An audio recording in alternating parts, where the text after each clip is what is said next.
আবারও পুলকার দুর্ঘটনার সাক্ষী থাকলো শহর দুর্গাপুর। বুধবার দুপুরে দুর্গাপুরের বিধাননগরে আবারও পথ দুর্ঘটনার কবলে দুর্গাপুরের এক নামকরা বেসরকারি ইংরেজি মাধ্যম স্কুলের খুদে ছাত্রীরা। ঘটনায় কেন্দ্র করে রীতিমতো আতঙ্কিত অভিভাবকেরা। বুধবার স্কুল ছুটির পর ফুলজোড়া একটি বেসরকারি ইংরেজি মাধ্যম স্কুলে 9 জন খুদে পড়ুয়াকে নিয়ে উচ্চ গতিতে যাচ্ছিল একটি পুলকার চালক।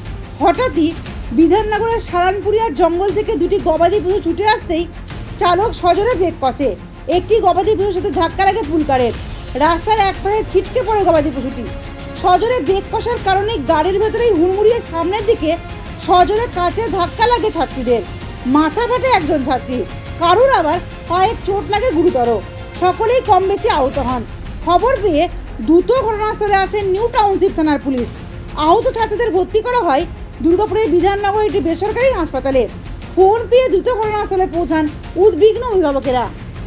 এসে দেখেছি যে বাচ্চাগুলোকে বার করছে, দুটো বাচ্চাকে অটো করে নিয়ে গেছে আপনার অ্যাম্বুলেন্স হসপিটালে ব্লিডিং করছে, বাচ্চাটার মাথায় চেপে রেখেছে রুমাল দিয়ে, কারণ সামনে হয়েছিল কাজগুলো সব এসে তার মনে হয় মাথা ফেটে গেছে, তাকে হসপিটালে নিয়ে যাওয়া হচ্ছে। আর বাকি বাচ্চাগুলোকে এখানে বসিয়ে রাখা হচ্ছে। এটা কি পুলকার?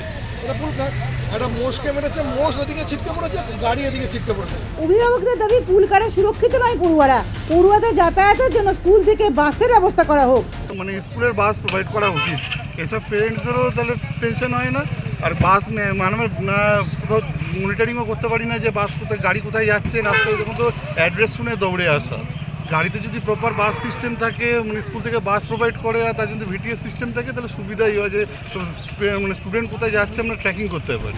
ঘটনায় আতঙ্কিত পুলকারে করে পড়ুয়াদের স্কুল পাঠানো অভিভাবকেরা, অথচ সচেতন হয়ে গাড়ি চালানোর দিকে নজর নেই পুলকার চালকদের। দুর্গাপুর থেকে নিজস্ব প্রতিবেদন, সমাজ পরিবর্তনের মানুষ।